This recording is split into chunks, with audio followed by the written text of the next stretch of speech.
Hello and welcome back to Calculus 1 Saturday edition for 3.8 Implicit Differentiation. So far, it was derivative of the function f of x, right? Now, what happens if we have any kind of a curve that is not a function? So let's say you have, right? That's not a function, but it could live in the xy coordinate system. And it's not a function simply because it fails vertical line test. And maybe we can have it curve this way again and so on, right? So no matter where you look, you still have a tangent line. You still have the slopes at every point, which means that there is a derivative because no matter where I go, whether you're going to, let's say, draw the tangent line here at this point, draw the tangent line here, the horizontal tangency at this minimum, draw the tangent line here, literally no matter where you go, there is going to be a tangent line. And for all of these tangent lines, slope is equal to the derivative at the value you're looking at. So you have your point A here, point A here, point A over here, point A over here, right? All of these values, those are all A's at which I want to calculate the tangent line. And the tangent line is the derivative. So black line here, right? The original line is not a function. So this line is not a function. But then the concept of the tangent line and ability to draw the tangent line tells us that we can still compute. We can still compute the tangent line at each of those points. And we can still compute the derivative at each of those points. So, right? What now? And this is where, right, 3.8 implicit differentiation kicks in, which feeds off of the chain rule and gives us the way to compute the tangent line, to compute the derivative, therefore tangent line later, to compute the derivative for expressions that are not functions. Now, the most famous one of all, obviously, would be a circle, but you also have a general circle, which is called an ellipse. Then you have a sideways parabola, you have hyperbolas, you have a lot of these two-dimensional shapes, curves, right, which are not functions, but we can still compute tangent lines using what we are going to learn today. And this is as simple as this. Now, the notation that I'm going to use is actually Calculus 3 notation because we need to first understand how to spot what it's called implicit function, which in general is a way to write a function, and then figure out the way to differentiate that. So what you are used to so far in all of your education that involved functions, which is pre-calculus and now Calc 1, so you are learned in the explicit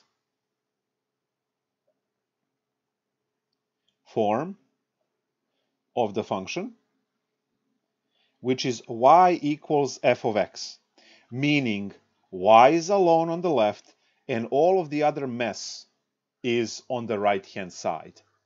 So that's the explicit. Examples. Y equals x squared plus 3x minus 1. Y equals square root of x. Y equals e to the 3x. Y equal cosine x squared.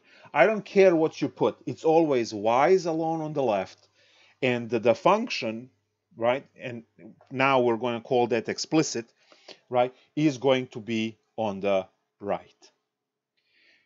Opposed to that is the implicit form,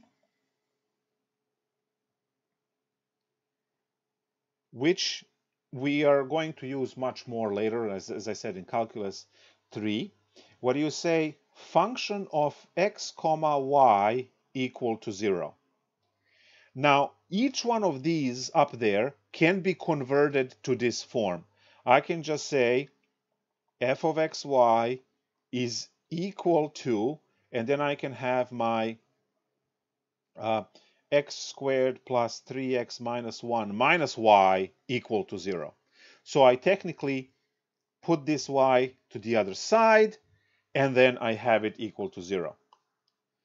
Now, what this particular way of writing allows us to do is to write equations that are not functions, and we will, as you will see, we'll be able to differentiate those and figure out, again, tangent lines and everything else.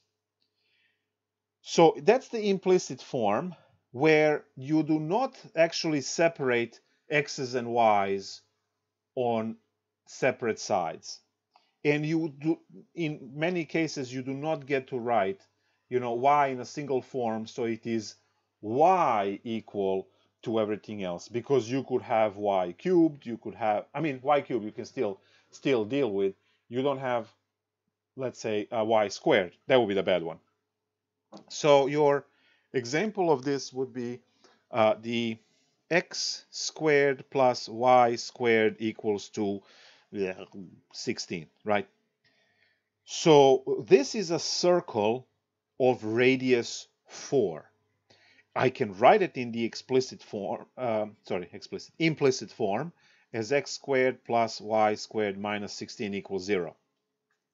Right? So we can write it in the implicit form if we need to. But what's important here is that to understand that the circle is not a function, because it fails the vertical line test. And if I draw circle and I put the coordinate system through it, this will obviously be a 4 and a negative 4 and a negative 4, right? Because the radius is 4. It's r squared, which is 16, right? 4 squared is 16. We still have the tangent lines everywhere. So there has to be a way to differentiate this equation, even though it's given in an implicit form, right? Whether you want to read this one or this one, I don't care. So since it's given in the implicit form, and the curve we draw, in this case circle, has all of the tangent lines everywhere, how do we find those equations and how do we take the derivative? So this is where the implicit differentiation kicks in. So you have implicit function, and you use now implicit differentiation to solve that. So how do we take this derivative? So you will say, find the derivative in respect to x of x squared plus y squared equal 16. So the entire equation goes into brackets. You never had equal part before, right? You never had equal to be part of this bracket before. So now you have to go to the next line. You can't just put equal and go on, because equal is already there, right? So you have to go to the next line and start taking derivatives. Now, here is the beautiful part here. Everything you learned before with derivatives, you get to do the same with one new step.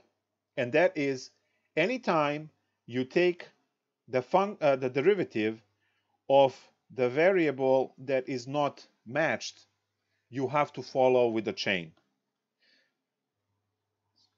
rule. So what do I have? Derivative of x squared is 2x plus the derivative of y squared is 2y times the chain rule, y prime, equals to the derivative of constant is 0. Welcome to implicit differentiation. So we are still working this out the same way, exactly the same way you always have. Nothing new there, right? The new part is, so nothing new in terms of the derivative. The new part is when I took the derivative of y, I had to put times y prime, which was the chain rule. And now why? Because y is the function of x. If I take derivative of y, then I get derivative on the other side, right? And if this was, let's say, y squared, where by the chain rule, what would be the derivative? It would be 2y and then times the derivative of whatever that y was. Let's say that y was, x to the 6. So you have x to the 6 squared. So what is your derivative? Your derivative was 2x to the 6 times, and then derivative 6x to the 5. So here is your 2y prime. So every time you take the derivative of what I call a variable mismatch, right? You take the derivative of the variable that is not matching the independent variable, in this case x, you have to follow by a chain. And it's as simple as just writing a y prime. So we don't need any of this stuff now here. This was just, you can go back in the video and watch this little part again if you need to. So now all I need to do is to solve for y prime, and there's my derivative, right? So what I have is 2x plus 2y, and I like to use dy dx better than the y prime for a couple of reasons. One reason is a visual. It's much easier to spot this monstrosity than the little prime. The little prime could be confused with the exponent as well, especially if, your handwriting is terrible. Also, y does not show the independent variable. There are many reasons why this is tons of times better of a notation than y prime. Now, obviously, y prime is much faster to write. You are allowed to use either one of them. I told you which one is better, but you are welcome to use y prime. That's okay. It's not banned or anything like that, right? So we are going to now just use basic algebra to fish this one out, and that's your derivative. So we have 2y dy dx is equal to negative 2x. Divide both sides by 2y. Dy dx is equal to negative x over y, when the 2's, right, cancel. This is your derivative for the circle. And look, it has y in it, right? So it is still implicit. Now, this makes second and third, like any higher derivative, a living nightmare to work with.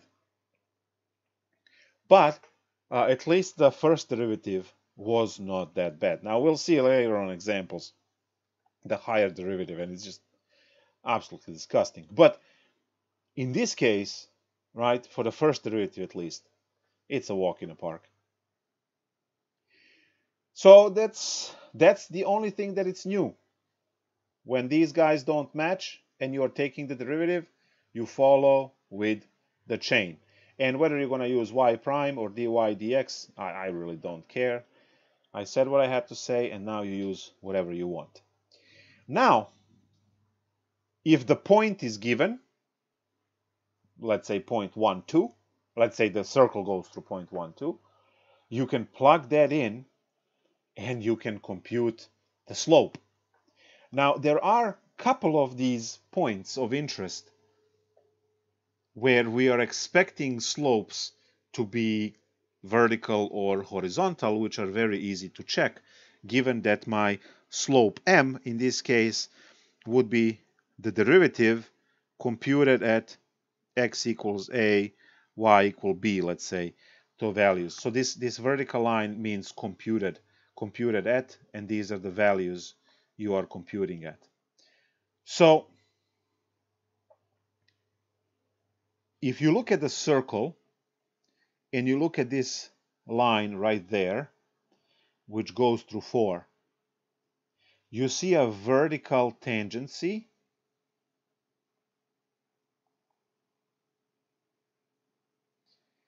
meaning that the slope is infinite because it's a vertical line. At this point here, which is on the dead on the y-axis, going through 4, you see horizontal tangency.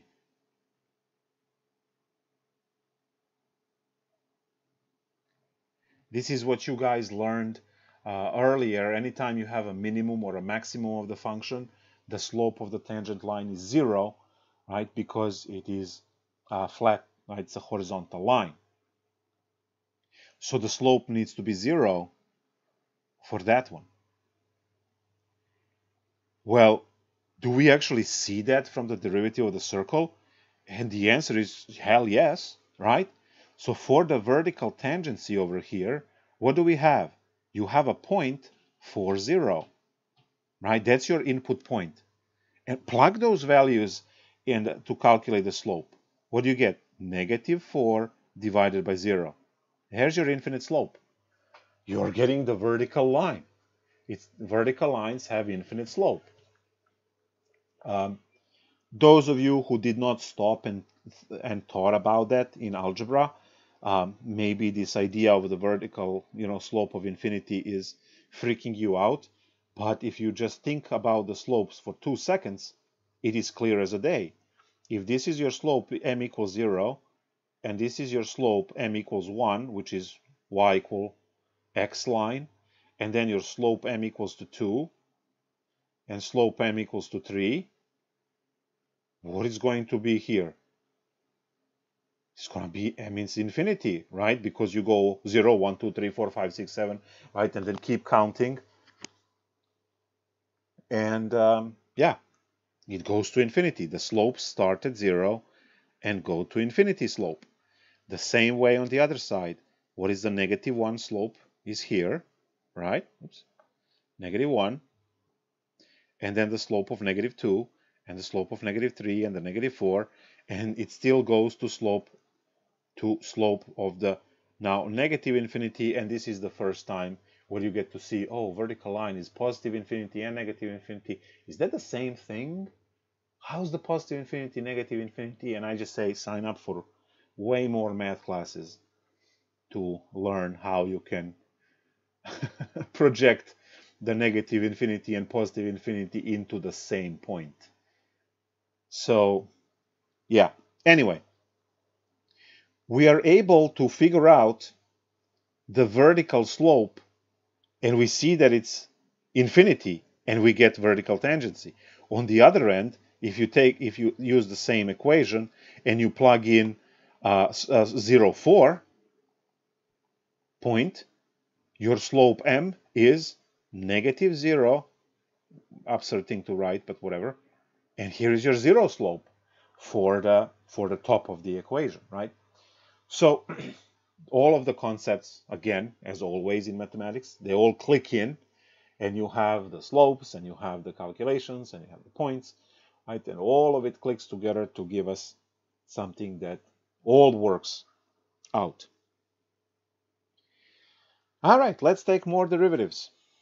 Now it's time to deal with, right, what I call pointless problems, right? It's just a whole bunch of x's and y's for no reason, and then we'll just go and compute, right? So let's take a look at random stuff.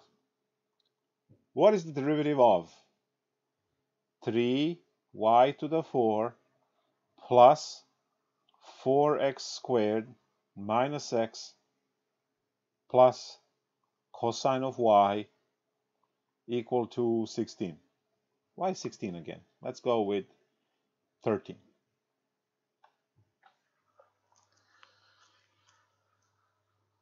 So you look at this problem and you say, oh, that looks like a polynomial, and then we have the cosine. And yeah, you use the same rules. What are the rules? Well, what do you think? What would be the derivative of 3y to the fourth?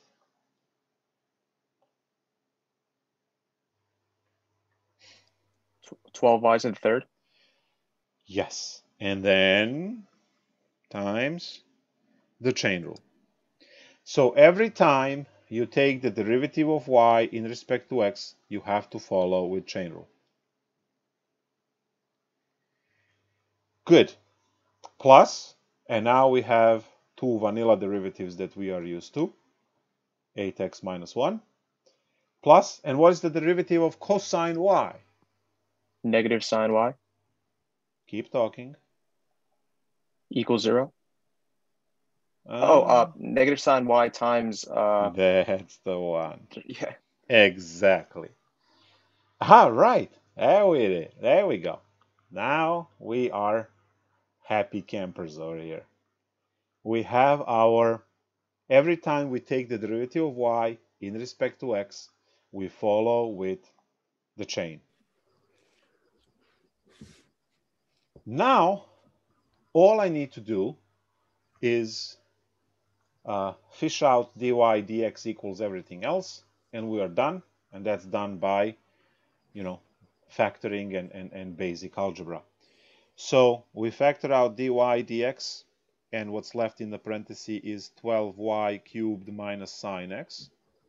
I hope that makes sense when you are looking at the two terms that have dy dx. And then those terms that do not have dy dx, which are these two terms, they're getting kicked out to the other side because they can't be the part of this. Divide both sides by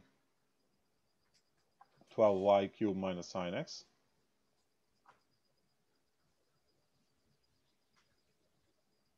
And we have our derivative. Dy over dx is equal to negative 8x, well, let's put 1 minus 8x, there we go, divided by 12y cubed minus sine x. There's the derivative. That's that. That's our answer. Professor, isn't it sine of y? Yeah. That's what I said. Please pay attention. Sine of y. I said that. Multiple times. No, I said that. Yeah, you're just definitely. Please pay attention. I know it's early in the morning. You just woke up. Right. Thank you. Professor, can I ask you a question? Oh, of course. Can you explain what with respect to x means? Ooh, that's an amazing question. Oh, nice. All right.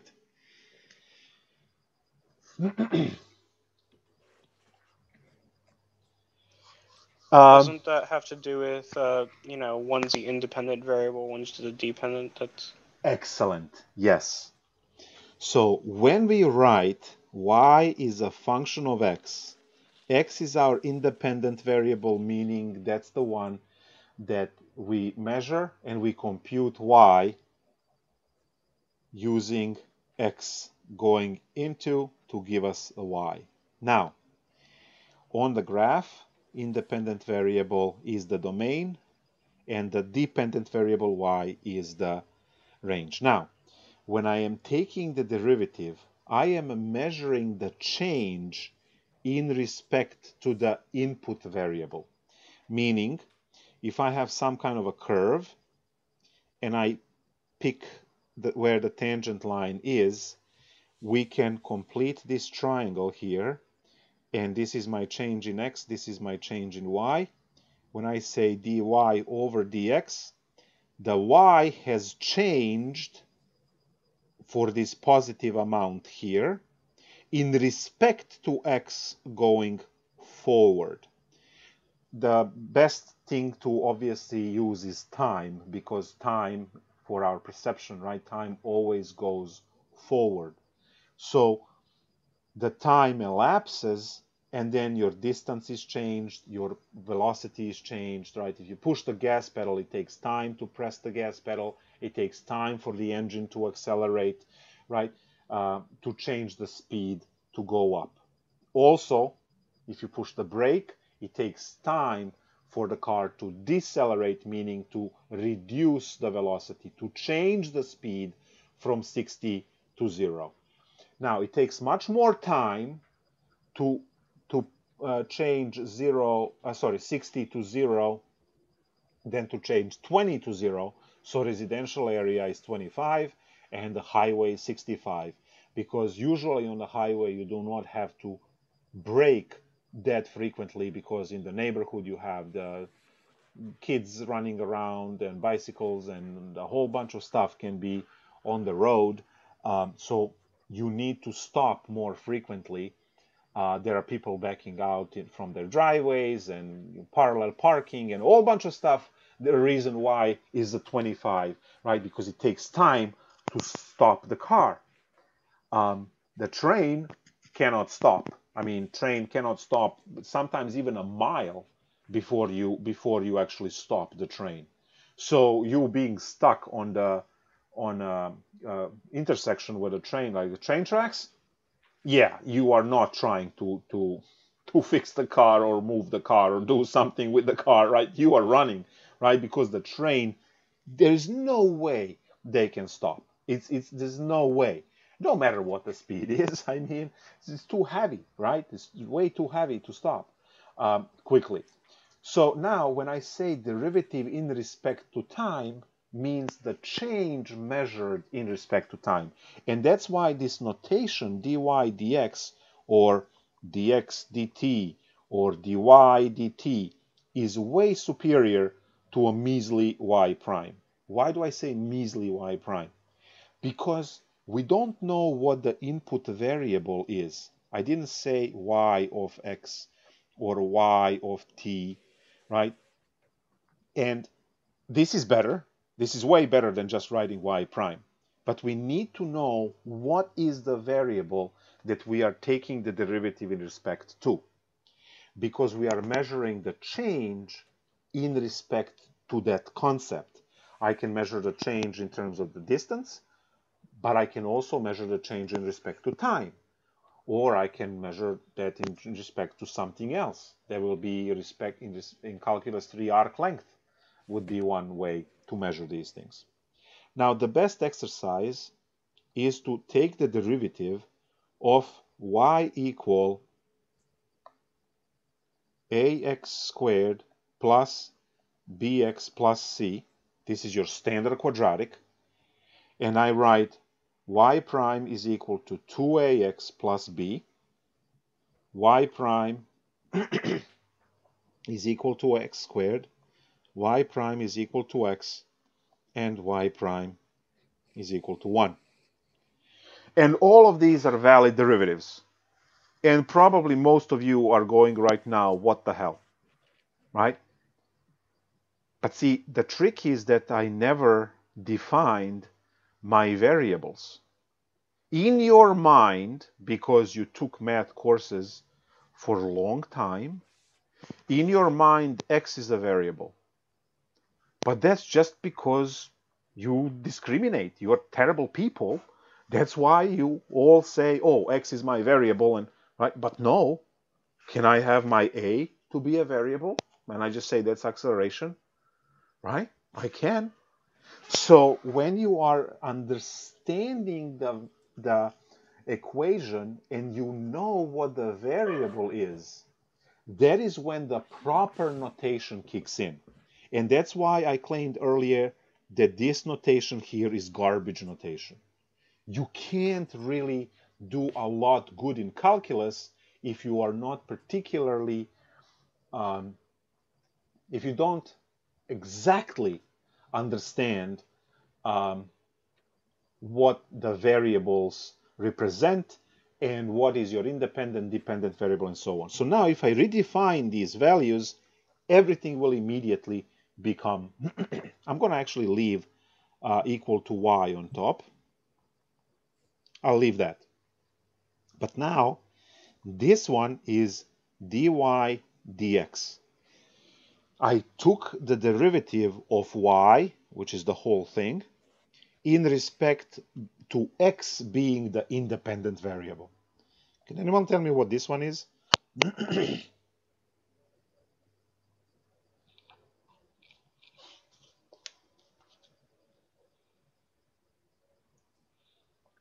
It's not a trick question. Is it ddx?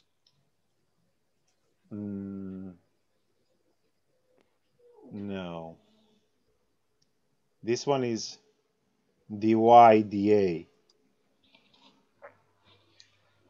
Because, again, once you let go of the fact that x has to be a variable, because it doesn't, you are going to understand that any one of the letters can be a variable. So if I define that A is the variable for, let's say, acceleration, then everything else becomes a constant. And the derivative of this would be 0, and the derivative of this would be 0, because those are just constants. Remember, A is a variable, not x. A is a variable for this line. And if A is a variable, then that means that x squared is its coefficient, constant.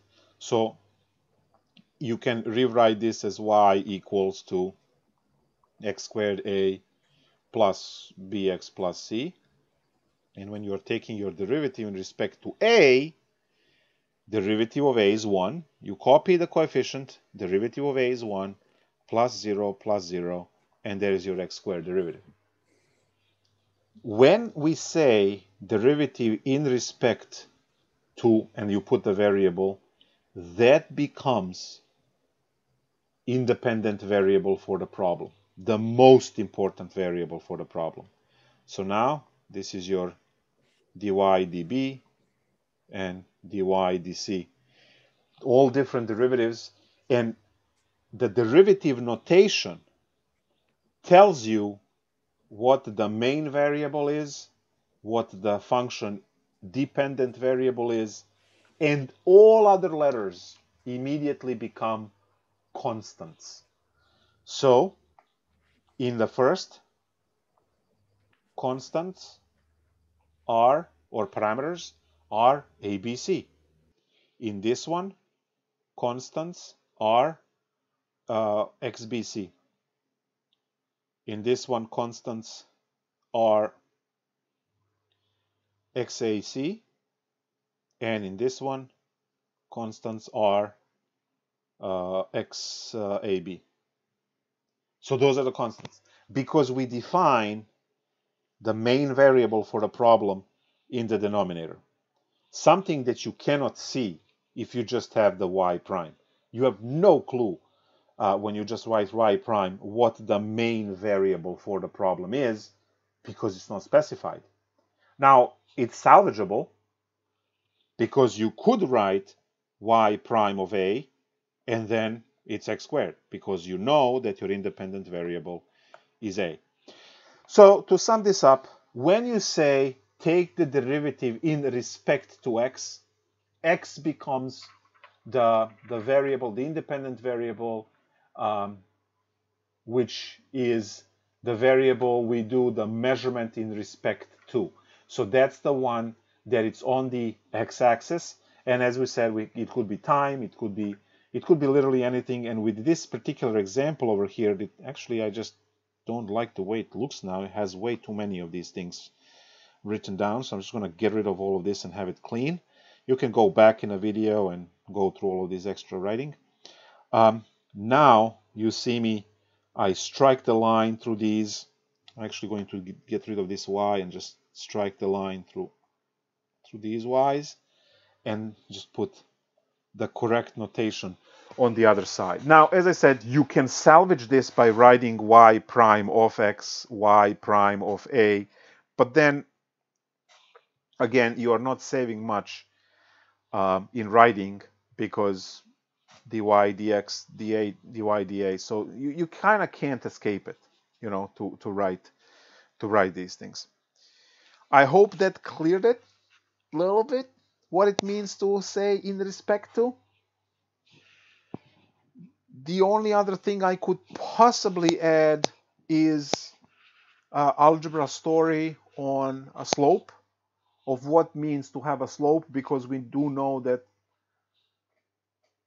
eventually we're talking about slope of the tangent line. So if you think about, let's say, a slope of your walkway in front of the house, right? Let's say there is either concrete slab or there are pavers or whatever, then that needs to be sloped so the rain doesn't go into the foundation of the house. So the rain, right, goes. And then there is a calculation here. So if this is flat, which is the ground, this is the surface, and then you have the pitch, right? So you say, I don't know what it is, but let's say 1 inch, and then I don't know, 5 feet. I really don't care. 1 inch to 5 feet.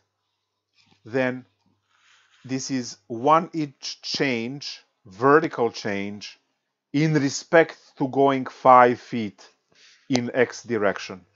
So it is change of y over change in x, which later on we do dy dx, right, in calculus. So when you think about this, you can write it as a fraction. 5 feet is 60 inches. So you would say that the slope of these pavers, in order for it, right, to take the rain away from the house, so this is where the house goes, right, on this side, the slope would be, you go 1 inch up for 60 inches forward. And there are 12 inches in 1 foot, right? 12 times 5 is 60. So 1 inch up, 60 inches forward, inches cancel, and you have your 1 over 60 slope. So this was 1 inch rise in respect to 60 inches forward. So y in respect to x. In respect to x. And technically that's what it is. Now we are going to talk about this much more when we go into our 311 word problems, when we are going to say the change of blah blah blah in respect to time is, and then you will know, oh, change of distance in respect to time. And every problem will be implicit differentiation for us to solve. But that's when we get there. I don't want to go into that now. So that's 311. I don't want this to look like text in respect to x. There we go. So that's what it means in respect to x. And the best way to understand it, I hope, is this, where you clear the notation and clear the concept at the same time, because this one is derivative of y, which is a function, in respect to a. And that means a is the independent variable, y is the function, and all other letters in our equation become constants. So we'll talk much more about this concept in and use it much more, obviously, in 311. And then those of you eventually going to Calc 3, when you do your partial derivatives, then you will know, right, when you are in a multidimensional system, having the respect, this part in respect to will be always the part of the notation. You'll have f of x, fy, fz, right? And in respect to the variable will be seen in the notation. Again, that's Calc 3. If you want to see partial derivatives and that stuff, you can go and watch the lectures ahead. You will actually understand it, because all we are doing Calc 1 is just this one, right? Respect to x. We need to add multi-dimensions when you get to Calc 3. So all of these things you can put together. There was an excellent question, and I hope it cleared a lot of, not just verbally, but also notation-wise. I hope it cleared a lot. And also, hopefully, you've seen again the change and the change, right? And you see x in the bottom, meaning in respect to that x. And hopefully this rain problem over here gave you more idea of what is happening with the notation we are using and the language we are using. So 1 inch up in respect to the distance you are covering, which is in this case 60 inches. You can go another inch, right, and then go another 60, right, because it's a slope, right? So it's gonna go like that. Okay, hopefully that's clear. Dare I say it? Is it? A little bit? Yep. Yeah, I Awesome. think so. Beautiful. Let's do more of the implicit differentiation. We are taking the derivative in respect to x, which means x is our main variable, right? And we are going to have, I'm just going to pick random problems from homework. We're going to have x equals e to the y. Okay. We can also find the tangent line immediately, 2l and 2, at the point 2l and 2. So we can practice tangent line in one shot as well. Looking for the derivative. Derivative of x in respect to x is 1. Do we all know that the derivative of x is 1, right? And on the other side, the derivative of e to the y is itself times the chain rule. So that's the new part of what we are learning today. So simply, dy dx is equal to 1 over e to the y, which is just e to the negative y. We have our derivative in respect to x, and that is... Would you like us to simplify to e to the negative y, or can we leave it as 1 over e to the y? You can leave it. Okay. You can leave it. In this case, it is for computer science. Usually I single out computer science and I ask you for your major, right? So who asked the question, what is your major? Biochem. Biochem? Yeah, you can leave it. Now someone was gonna say, why is the computer science singled out over here? What did we do wrong? And the answer is you did nothing wrong. It's just that the simplified answers mean less computation, and less computation for the processor means faster software. So when you hear the word optimized, that means that all of the equations that you have in your software are simplified to the point where the computer needs to do the smallest amount of calculations. Now, in this case, you divide 1 with e to the y, or you put the minus sign on the y, has the same amount of calculations, so it doesn't matter. But in certain problems, it does matter which form you're going to write your answer in, and you want a simplified form. Now, you can leave it here, and it doesn't, for this problem, it doesn't really matter. So now we know the slope is going to be computed when I take my derivative and compute at x equals 2 and y equal ln 2. That's the notation, right? This line, let me just computed at x equals 2, y equals ln 2. Guys, you will see this notation later in chapter 5 when we do integration. So the sooner you learn what this vertical line means with this stuff written like this, the better.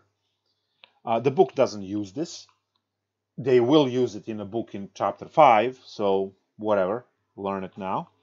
So what is your derivative? Your derivative is 1 over e to the ln 2, because there is no x in your derivative, so there is nowhere to plug x equals 2. So you just skip that, right? There is nowhere to plug. And the whole thing works out to be a half, right? E and ln cancel. So you just have a half there.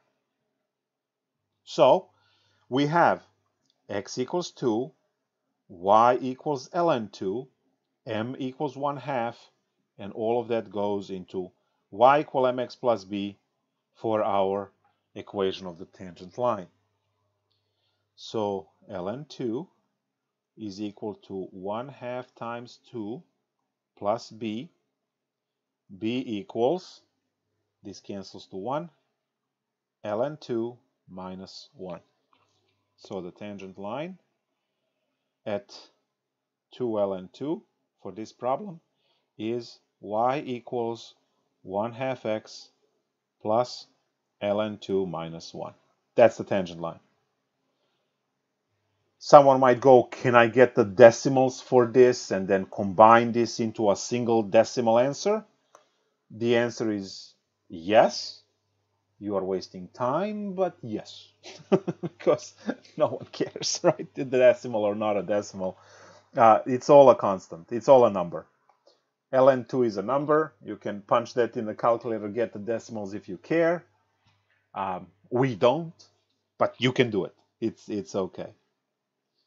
You try to avoid decimals, in life if you can. There's no reason to have them. All right, I will ask you to try your math skills. Let's go with the problem 27. d dx of sine x plus sine y equals to y. There we go. So that's your practice problem. I'll give you 28 seconds is good enough, right?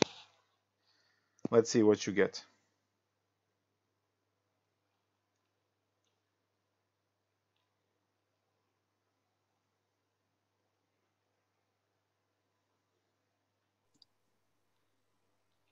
Did you just want the simplified expression, Professor? Yeah, simplify as much as you can because, as I said, chapter 4 is coming up, right? Okay. I got cosine x minus cosine y times dy dx equals 1. Or you didn't solve it. We're always looking for dy dx equals. That's always what we're looking for. You gotta go through all of that. Okay. So 1 minus cosine x plus cosine y is equivalent to dy dx. Sounds good. Sorry about that. Oh, fine. You're practicing now. It's all good.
All right, so these derivatives are really straightforward.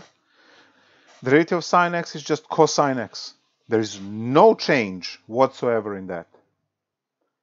Plus, derivative of sine y is cosine y times dy dx because variable mismatch, right? And then derivative of y is 1 times dy dx. Again, variable mismatch. So derivative of y is 1, but because it's derivative in respect to x and this is y, we have to put a chain there. So we have now two terms with dy dx and one term without. So we push all of the terms with dy dx on the left, cosine x dy dx minus dy dx equal minus cosine x. So, and we move the cosine x to the right because it doesn't have dy dx to it.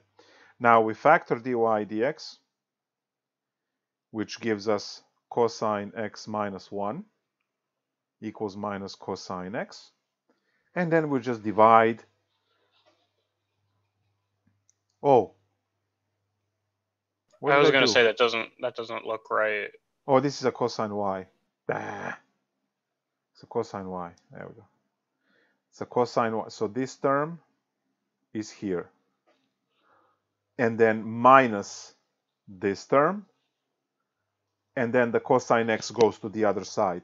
You want all of your dy dx terms on the left and all of the terms without dy dx on the right. Then you factor out dy dx and you get dy dx is equal to negative cosine x divided by cosine y minus 1.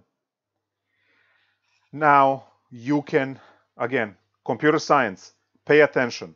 Rest of you, I don't care.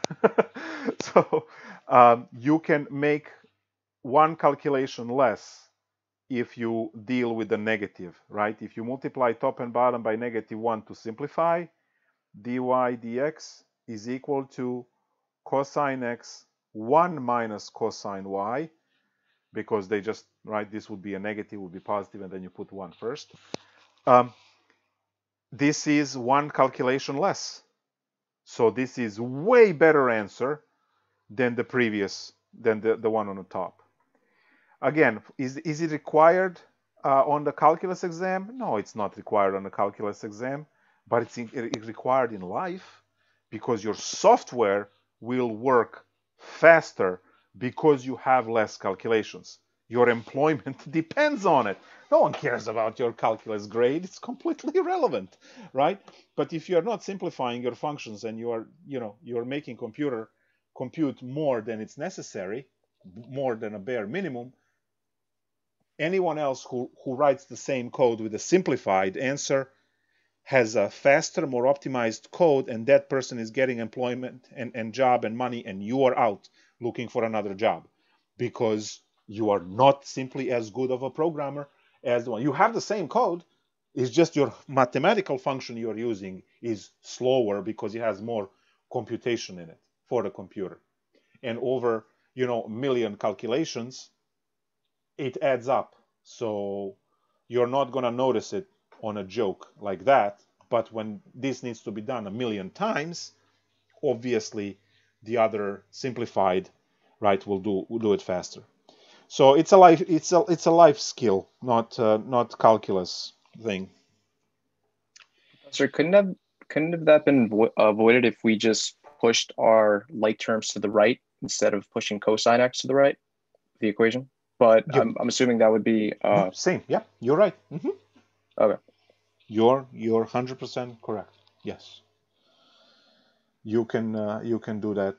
It would take, well, that saves in calculation steps, right? It doesn't impact the form of the answer. You just get there faster. Now that would be the math, right? Cool. All right, let's see some curveballs.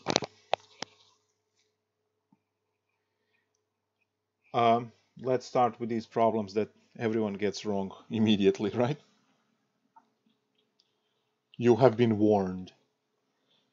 that you're going to get it wrong, but try it anyway. The derivative in respect to x, y equals x e to the y.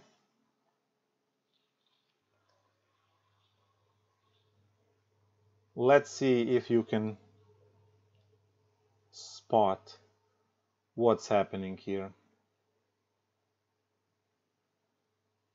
If you see it, have a suspicion, or you want to ask a question, you can go ahead. It's not a secret. Right? We're all trying to learn here. Anyone has anything to say about this problem? Is it a product rule? Beautiful. That's why a lot of people mess it up. It's a product rule. So we have all of those: product, quotient, chain, everything under implicit differentiation. Let's see what you get.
I think I might have something, or I think I might be completely wrong.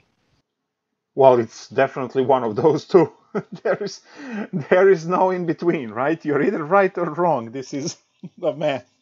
Now, there is partial credit, obviously, which helps us all be worse engineers. But the thing is that, yeah, you can either be 100% on or 100%. All right, let's see. What do you got? dy dx equals? I got dx over dy equals e to the y over 1 minus x e to the y. E to the y over 1 minus x e to the y, like this. Yeah. All right. Let's see. I'm going to say I have no clue. I have to solve the problem. So we start with the derivative of y, which is 1 times dy dx. And then we have equal sign. And now I have a product rule. Copy the first, derivative of the second, plus, derivative of the second, dy dx, plus copy the second, derivative, copy the second, derivative of the first. So every time I took the derivative of y, I have the chain. Every time I took derivative of x, I don't have the chain. There is a chain, guys. When you are taking the derivative of, let's say, x squared, there is a chain, but it cancels. It is 2x. I took derivative of x in respect to x. It cancels. We always had that. I never said it, right? But the chain for each one is simply I took derivative of this variable in respect to this variable, and the variable in respect to is always specified, right? But they cancel. So that's why we never had the chain piece written when you take the derivative of x since the beginning of chapter 3. We never wrote the chain rule part dx over dx because we didn't have to, and we still don't have to. But if I am taking the derivative of every term, I should have over here the chain dx dx, and that cancels. So we never write it. When you take the derivative of x in respect to x, you just put 1 and you move along. But there is also chain there, which is 1. We don't write it. All right, so what I have a dy dx minus x e y dy dx equals e to the y. Factor out dy dx gives us 1 minus x e to the y and then e to the y, and yes, we got exactly that. E to the y divided by 1 minus. Perfect. Again, computer science. Is it easier to compute e to the y, or it's easier to compute multiplication, right? So would it be better to have it as e to the y 1 over? Oh, nope, never mind, because there will be another 1 y over x, e to the y. This is it.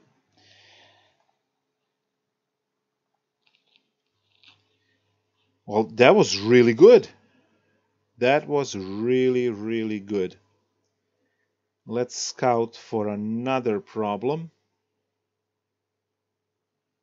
Oh, this is spicy enough. The derivative in respect to x of e to the xy equal to y. Again, get dy dx by itself.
Wouldn't dy dx just be 0?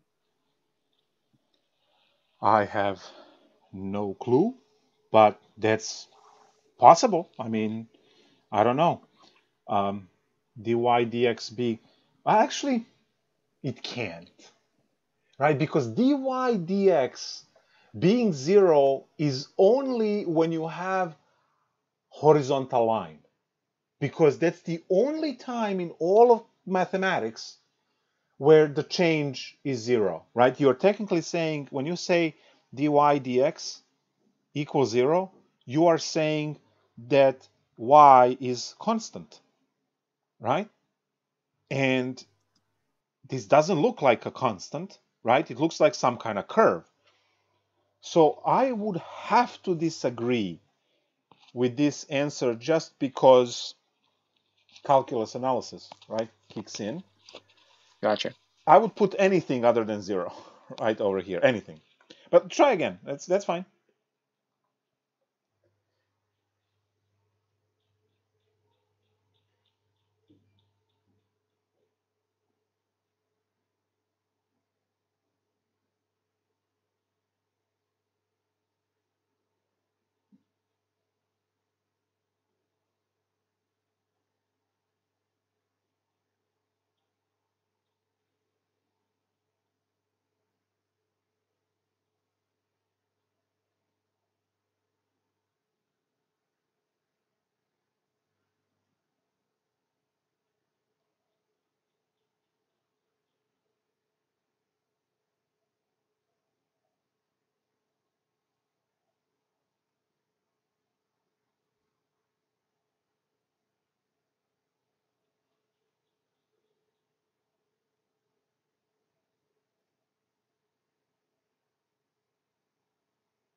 should we talk about this a little bit and then you guys try again, or you see everything that is happening in this problem?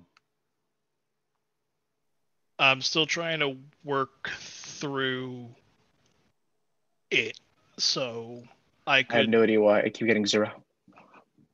Well, are you using all of the rules? Like, you know, we can play the game. I spy with my little eye. What? It's the chain rule, right? Well, let's start Or here. product rather. Yeah, product If rule, you have right? a couple. So I spy with my little eye, a product rule, right? And then I spy with my little eye, It's an exponent raised to another exponent, right? chain rule, right? What am I So talking about? I spy with my little eye, product rule inside the chain, and all of that inside the implicit differentiation. We can make that worse because we still can add quotient, but or a nested chain or something. But in terms of this, you analyze your problem and you say, oh, there is a product rule inside the chain. I have to deal with all of that while I am in the mode of implicit differentiation. So anytime I take derivative of y, has to follow with the chain. So it's a nested chain rule with a product rule in a mix of everything. So it's, you know, these problems you need to analyze. So you have the chain rule with a product rule in it, and it's implicit differentiation at the same time. Now, obviously, those of you who did not study chain rule from last class over the week, you have no clue what the hell is going on. If you haven't started studying and you didn't even learn the product rule, then obviously it's none of this makes sense. But those of you who did already the homework for chain rule and you are good with that, and the product rule and you're good with that, now that I tell you that you have the product inside the chain and all of that is wrapped in the implicit differentiation, you might be able to go through this.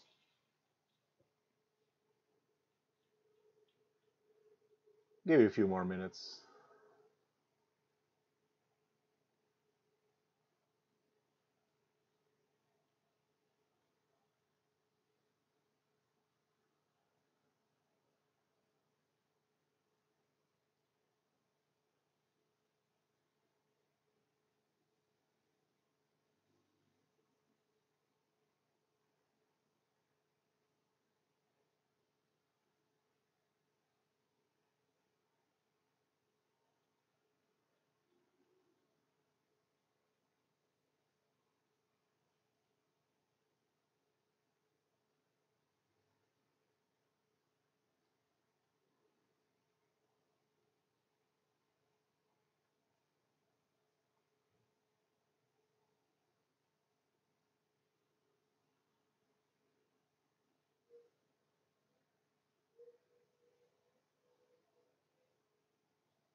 I think I have it. You think you have it? That is perfect. Solid, So, maybe. okay, when we'll take a look later at the. So what do you propose? E to the x times y over 2 minus x e to the x times y. All right, let's hopefully get there. I really hope, I really wish this was it, because yeah, we are taking the derivative of e, so it stays itself, and then I have to take the derivative of this product rule, copy the first, derivative of the second, plus copy the second times derivative of the first. So this is my left-hand side, and the right-hand side is just dy dx. So I have the chain rule, the product in it, and that product had a chain because one of them was y. So it's like a chain inside the product inside the chain. Multiply out, we get, like distribute, right? E to the xy. So x e to the xy dy dx plus y e to the xy equals to 2 dy dx. Now, your suggestion earlier was to move this term this way, and we don't have to mess with multiple negative sign conversions, which is perfect. So y x e to the y is equal to, now when you factor out dy let's write the step, whatever, minus x e x y dy dx. So now when we factor out dy dx, because that's always the goal, right, we get 2 minus x e xy, and now we divide that into it. So dy dx will be y e xy divided by 2 minus y x xy. There it is. Is that what? Nope. Missing No, a y missing the coefficient. y in the numerator. Missing a y. Did you find that y? Was it from the product rule? Yeah, that was it. All right. That was close, right?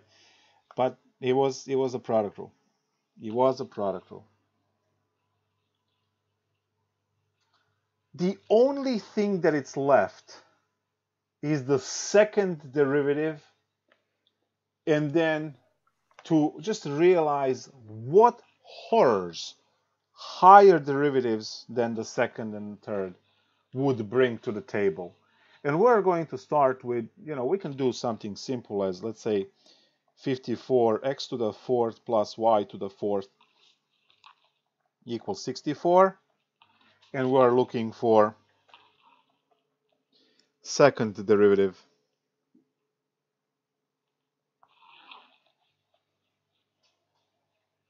What kind of a horror would that give us? All right, so we know we have to first take the first derivative first. And that is going to give us 4x cubed plus, and you have your 4y cubed dy dx equal to 0. And now you need to solve for the first derivative so that you can hit it with the second derivative, right? So when you solve this, you get 4y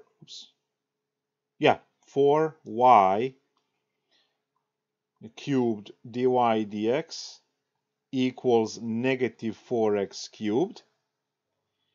Then you put this on the other side, and you have your first derivative finally, which is negative 4x cubed divided by 4y cubed. These 4's will drop, and you will have negative x cubed over y cubed. Computer science will have this, because you do not want to compute 2 cubes if you can compute only 1. So you have to compute division anyway. So computer science, right? That's your answer. Now, you are at this point where you have that the first derivative is equal to negative x cubed over y cubed. This is the part where you hit this with another derivative to get to the second derivative, right? Because derivative of the first derivative is second derivative. So we get second derivative d squared y over dx squared is equal to, and now you have your pretty little quotient over here. So we have our y cubed squared, then you have your y cubed times the derivative of negative x cubed, which is negative 3x squared, minus, copy the top, negative x cubed, times the derivative of the bottom, 3y squared dy dx. Do we all see something interesting here? Right? The second derivative, once we took this one, had the first derivative inside. Which means take this, plug it in there, and then work out that algebra. And trust me, you do not want a third derivative on this one, right? Because the third derivative would have a second and the first, and you have to plug all of that in and work out that algebra. It's nothing hard. It's just annoying. Oh my God, it's so annoying. It takes long time to grind through something that the computer can grind through in less than a second. So, completely unnecessary. D squared y dx squared is equal to negative 3x squared y cubed plus 3x cubed y squared, and dy dx is negative x cubed over y cubed. We'll have to deal with that. Divided by y to the 6. Now, these cancel, and you are left with 1 over y, which means that you have to multiply top and bottom by y to kill that extra fraction. So the second derivative here would be given by, the first one is getting a y, so negative 3x squared y to the 4th, because times y, minus, because positive and a negative here make a negative for this term, 3x to the 6, and then all of the y's are gone, right? Because y squared canceled y cubed. There's one y in the denominator, but then you hit it with this y, and that y is gone. And the bottom now is y to the 7. And the only thing you can do here is kick out the negative 3x squared. So negative, you can put that in front of the fraction. Negative 3x squared. And what's left in a fraction? You have your y to the 4th minus x to the 4th divided by y to the 7th. There it is. That's your second derivative, right? Nothing pretty, but it's the second derivative. Third derivative, hello, right? The product rule, the quotient rule, the chain rule, like everything is on a pile. It's gonna take you an hour to go through this, because once you take the third derivative, there is going to be second derivative and a first derivative floating around. I gotta plug, no, actually not the second derivative, just the first derivative. But every time you take the derivative of y, there will be a first derivative to plug in this monstrosity and then deal with the double fractions and all of that stuff. So it becomes really ugly really fast for the higher order derivatives. Generally, we do not bother with this. The last thing for the lecture is going to be another application. The orbits of the planets around the system, right, the solar system, are elliptical, with the sun being in one of the focal points of the ellipse. And you can calculate the aphelion and perihelion for the ellipse if you learned any one of those things in your education before. You know what that means.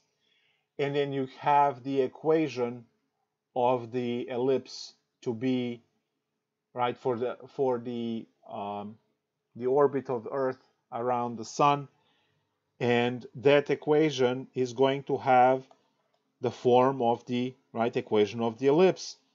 And you want to compute the velocity of the planet, of how fast the planet goes around the sun, which is important if you want to plot the trajectory from Earth to, let's say, go to the Mars. And that calculation gets really hard because we actually don't have the technology to launch anything to Mars. We actually have to slingshot off of the moon and use the gravity of the moon as a slingshot to projectile, right? Any kind of rocket or whatever we shoot from the planet. So technically we are aiming for moon, and then use the orbit of the moon to propel what we need to go to the Mars, and they all need to align. So I need the orbit of the Mars, I need the orbit of moon around the Earth, I need Earth, and all of that goes around the sun. And you have to have all of those, because you're definitely not going to send, like if you have the two orbits, let's say Earth and Mars, if Earth is here and sun is here and then the Mars is there, clearly you can't send something this way. That should be common sense. So there are strict launch windows where you can send stuff to the Mars, and the alignment needs to be that the two planets are the closest by, with the moon in between, so you can use the moon to slingshot to the Mars. These distances are insanely large for any one of our, right? So what kind of the orbit do you have? Well, it's going to be some kind of x squared over a squared plus y squared over b squared equals to 1. Now you can go and figure out these numbers and plug them in, right? And research that if you care. But we only care about the equation of the ellipse. And now when I hit this with the derivative, and we're going to hit this with the derivative in respect to time, we can figure out the velocity. Now, obviously, when you look at this equation, it's a multivariable equation, right? So I have the derivative of x variable in respect to time, derivative of y variable in respect to time, which together will bring the vector. So it's a technically calculus 3 problem, but we understand it through the implicit differentiation of calculus 1, where you can figure out the x velocity, the y velocity, and then put those two vectors together to get the velocity that it's at an angle, right? Because one vector is just going to be the velocity going in x direction, let's say, the other one velocity going in the y direction, so that together they give you the velocity at the correct angle for this. So this is velocity of y, velocity of x. And then you know that in physics, if you took physics, you know, you break the dimensions. The time is going to be connected with the x dimension for what we said, right? The horizontal motion, then the vertical motion for dy, dt, and so on. So you can find that in respect. Now, if you change this and you say that you want this to be in respect to x, then you are no longer computing velocities. This goes back to that question, what it means to have the derivative in respect to x. What does that mean? That means that you are computing the change of distance in respect to distance, right? Change in position in respect to distance x, right? or you can also do it in respect to y. It's the same idea, right? Because they are connected and you can do one or the other. We usually do d dx, but there's no difference in doing d dy. You would see that the equations, because the equation is symmetric, the derivative would be symmetric as well. So if I am dealing with Calc 1 problem, I'm going to do it in terms of dx, because in Calc 1 you are still limited to only the two-dimensional idea of you have only dimension x and dimension y. So whatever we are dealing with in Calc 1 and vast majority of Calc 2 as well, it's only two dimensions. It's really Calc 3 that brings the notion of the actual, what you would call in quotation marks, like the real world. Because space-time is four dimensions. Dimension x for, let's say, left, right. Dimension y for forward, backward. Dimension z for up and down. And time, right? So when someone says space, time is just these four piled up, right, all together. And then I can take derivatives in respect to the distance or derivative in respect to time. If I take derivative in respect to time, I am getting velocities because that's the speeds. Now, with the derivative in respect to distance, right, we are getting these proportions technically, right? How much distance you cover per distance. It's kind of it's hard to explain. Change in position, I mean, but not in time, because that would be velocity. So when you take the derivative of this, right, you have x to be your variable. You have your 2x over a squared. Guys, 1 over a squared is a constant. You copy that. And then the derivative of x squared is 2x. So that's how you get the fraction. Right? You copy the constant and you multiply. Then again, 2y dy dx over b squared is equal to 0. And if you were if you were taking the derivative in respect to time, you would add the chain rule to the x then, right? yes, it will be very good. dx dt. Yes. But we will do this in 311. So I didn't want to talk about it, but now that you mention it, this is going to be your velocity vx, because it's the velocity in x direction, and then you will actually have dy dx dt, sorry, which would be your velocity in y, velocity in y. Those things will come in later, and we'll talk about that in detail in 311, which is literally next Saturday. So I really don't want to go into it, but you are 100% correct. You're 100% correct. All right, so we can now divide the whole problem by 2, which would kill off these 2's, right? If I divide everywhere by 2, and what I have here is x over a squared plus y over b squared dy dx equal to 0. Move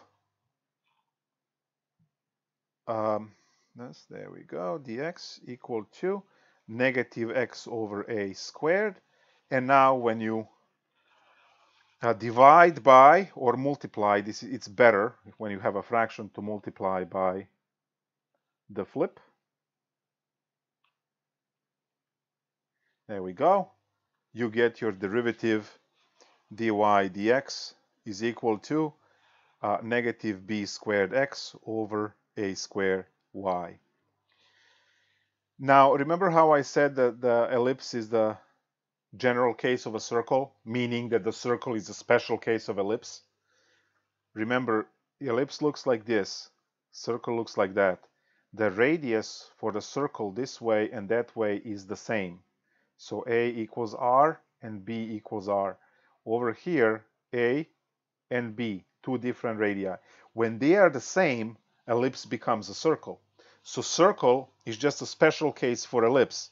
Does this derivative remind you of the first derivative you ever had? Yeah, because if a squared is the same as b squared is equal to r squared, then they will just cancel and give you negative x over y, which is a circle, if the radii are the same. Now, in ellipse, obviously, they are not the same. So this becomes the equation for rate of change of distance y in respect to distance x. This is like that pitch, right, of how far down or up you go for the distance x that you cover forward, and this can measure that change. So technically it gives you the slope. So you can get the tangent line, and once you have the tangent line, right, you can figure out velocities and things as well. So this will be upgraded many times in calculus, many times in physics and other courses. So hopefully you are learning this so you don't have to relearn it when you eventually see it again. Any questions regarding implicit differentiation?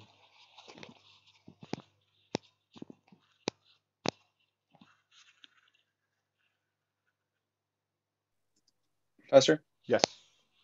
In regards to that equation you used, the ellipse equation, is it almost always safe to assume that the center point is just 0, or you're starting from the origin, because h and k are just going to be constants? You can have h and k, which just introduces a little bit more. That's a very, very good question, because you can put the origin. So the sun, as I said, for our solar system, sun is not at 0, 0. Sun is in one of the focal points.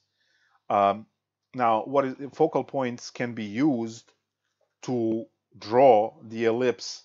Like if you want to draw the ellipse on the ground, let's say in the sand, you need 2 sticks and a rope. Well, 3 sticks and a rope. So what you asked was h and k, and those actually x minus h squared over a squared plus y minus k squared over b squared equals 1. This h and k is the shift of the coordinate system. So your ellipse might be here, and the center of that ellipse would be h and k, as you suggested, which is perfect. But the sun would be the sun would be right there in a focal point. Focal points are on this longer radius of the. So that's where the sun would be, and let's say Earth is going around. Now this is obviously exaggerated a lot, but the ellipse that the orbit of Earth around the sun is almost a circle. Almost, it's not a circle, but it's almost a circle. So the sun is very close to 0, 0 actually. Relatively close. It's still insane distance for the surface of the planet, but anyway. So yes, you are right, and the only thing that would change would still be, minus h and minus k in your problem. It wouldn't affect that much if you do the calculation, because you would just be dragging them and they would not be adding new terms. So that was, in respect to your question, but you can always, shift your x and y to 0, 0 there, and then you don't worry about h and k. So yeah, that was cool. Gotcha. Thank you. You're welcome. All right. Anything else? Going once. Going twice. All right. We'll take the break so that the YouTube processes this video. I have to change the cooling for the computer because it's starting getting hot. I don't know. Let's start at, I guess, 11:15, the next one. So that's what, 9 minutes. Bye.